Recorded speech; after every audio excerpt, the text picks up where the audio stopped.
Mas deixa eu responder. Faz doença, abrir um sarcófago. Da doença, né, do sarcófago.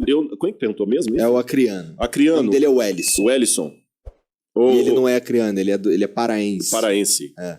Ou Ellison, ou acriano, como você preferir. Eu, sinceramente, eu desconheço de algum caso assim.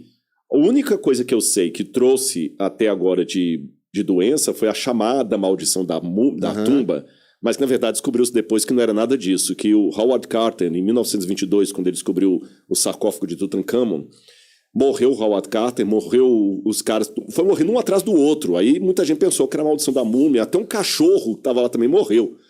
Até que fizeram autópsia no cachorro. Eita. E verificaram que o problema é o seguinte, que a tumba estava por muito tempo fechada. E você sabe que quando eles colocavam no sarcófago ali, eles colocavam frutas, colocavam um monte de coisa. O corpo peida, você sabe disso. Exala gases, que ficou fechada. E por 2.000... O Tutankhamon tudo lacrado 2.300... Não, 2.300 não, pensam, 1.000... O Tutankhamon foi 1.250, foi Ramsés, um pouquinho depois dele. 3.200 anos fechado aquilo ali, foi uma produção de gases tremendo. O pessoal não tinha esse conhecimento na época, que o Carter não era arqueólogo, né? Ele acabou caindo de paraquedas, mas ele era um artista. Aí abriram, eles respiraram aquilo ali e foi morrendo um atrás do outro. Mas eu desconheço relatos de doenças que tenham vindo e me fugiria também ao meu expertise aqui saber, por exemplo, se uma bactéria... Eu não sei, eu estou falando com sinceridade mesmo. Eu não sei se uma bactéria pode sobreviver tanto tempo, porque, por exemplo, o Covid, eu sei que ele tem uma vida útil fora.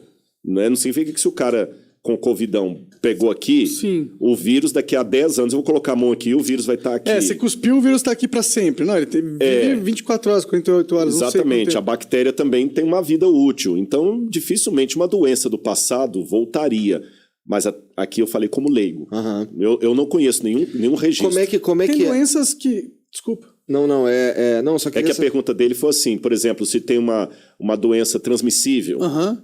que estava presa no sarcófago. Estava presa lá, se abriu agora, espalhou a caixa de Pandora. O que eu sei é que tem doenças que hoje em dia a gente já erradicou com vacinas, mas que elas estão na natureza, em outras espécies, elas podem voltar... Se a gente vacilar. Se a gente parar de vacinar. É verdade.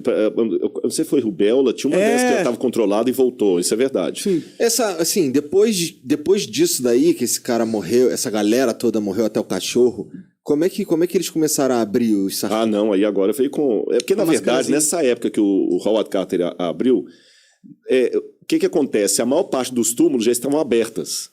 Não encontrou-se até hoje, de todos os faraós, o único túmulo intacto de um faraó que foi encontrado foi o de Tutankhamon. Entendi. Por isso que ele é famoso. Ele foi um faraó medíocre. Tutankhamon morreu com 17 ou 18 anos. Entendi. Ele foi medíocre, não foi nada. O túmulo dele, lá no Museu do Cairo, tem todo bonito lá, as coisas de ouro, trono de ouro, um monte de coisa. Mas o dele ninguém saqueou. Não saqueou, você tá entendendo? Não estava interessado. Não só interessado, não encontraram, foi um golpe de sorte. Mas o trono dele, o tesouro de Tutankhamon, é 20avos menor que o tesouro de Ramsés. Entendi. Só que os caras chegaram antes do ladrão de sepultura. E muito ladrão de sepultura também deve ter morrido quando abriu lá e respirou. Pode crer. Mas não deixou o relato. Muitos ladrões de sepultura devem ter morrido, porque havia a ideia da maldição da múmia, que abriu e... Então muita gente supersticiosa, a pessoa morreu porque realmente a maldição da múmia estava ali.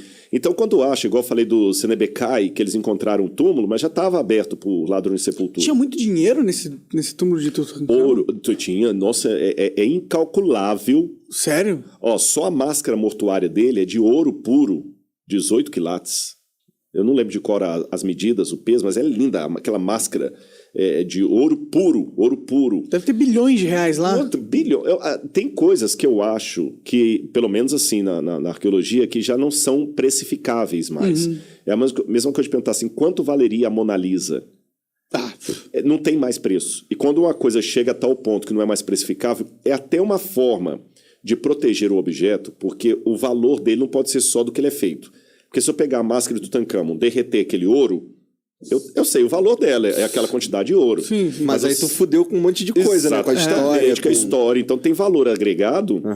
Você tá entendendo? Que é incalculável. Que é incalculável. E eles colocam isso até para proteger, porque imagina se a Mona Lisa tivesse um preço. Alguém aqui quer comprar. Já Alguém tentaram ia querer roubá-la no roubar, passado. E já tinha algum empresário aí pagando. Você Sim, entendeu? bom, Então, eles ainda querem roubar, eu acho, né? então eles não estipulam preço. E o tesouro de Tutankhamon não tem, Tem preço. Não tem Eu queria preço. ver. Tem uma foto do tesouro de Tutankhamon, hein?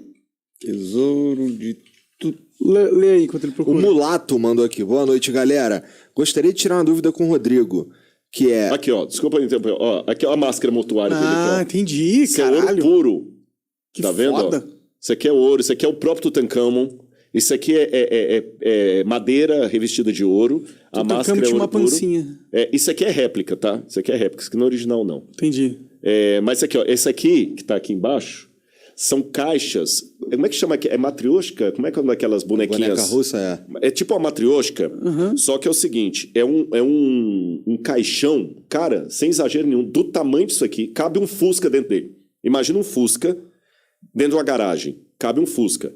Então você tem um daquele, depois um outro menor, depois um outro menor, depois um outro menor, de madeira com ouro, revestido todinho de ouro. Imagina, para caber um Fusca dentro. O maior cabe um Fusca. Provavelmente não menor. Até vi um pequeno que tem o sarcófago dele com o esquife dele lá. E aí tinha a múmia dele, que hoje está no Vale dos Reis, e a máscara mortuária que ficava em cima. Essa máscara mortuária é que os egípcios, aqui ó, peças de Tutankhamon são transferidas para o Museu Novo do Cairo. Que eu não conhecia ainda, porque a última vez que eu fui para lá foi em 2020, em janeiro. Não pude voltar mais por causa do Covid. Pode crer. Então, essa máscara aqui eles colocavam porque acreditavam que quando a pessoa morria, aí que vem o lance da alma, o deus Anubis reconhecia o morto pelo rosto dele e pelo nome escrito no cartucho, aquele emblema.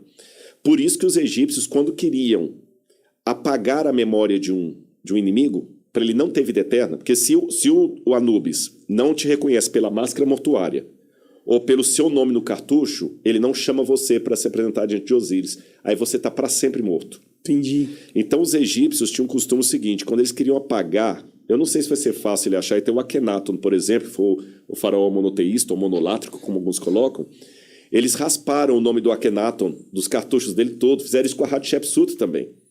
Então, quando eles queriam que o inimigo tivesse morte eterna, os egípcios apagavam o nome do inimigo de todo lugar que eles podiam. Entendi.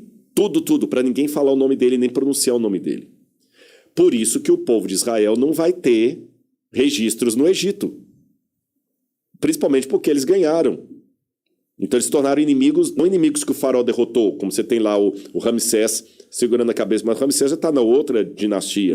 Na 18ª dinastia, eles não iam colocar os nomes dos inimigos ali. Porque eles acreditam que daria vida após a morte pra eles. Por isso que a gente não vai encontrar o nome dos hebreus escritos em lugar nenhum. Você está entendendo? E olha como é que Moisés era egípcio. Um dia que Moisés estava pé da vida porque Deus não queria perdoar o povo, Moisés se colocou diante de Deus e falou: Senhor, ou o Senhor perdoa esse povo, então o Senhor também raspa o meu nome do livro que o Senhor escreveu, risca o meu nome.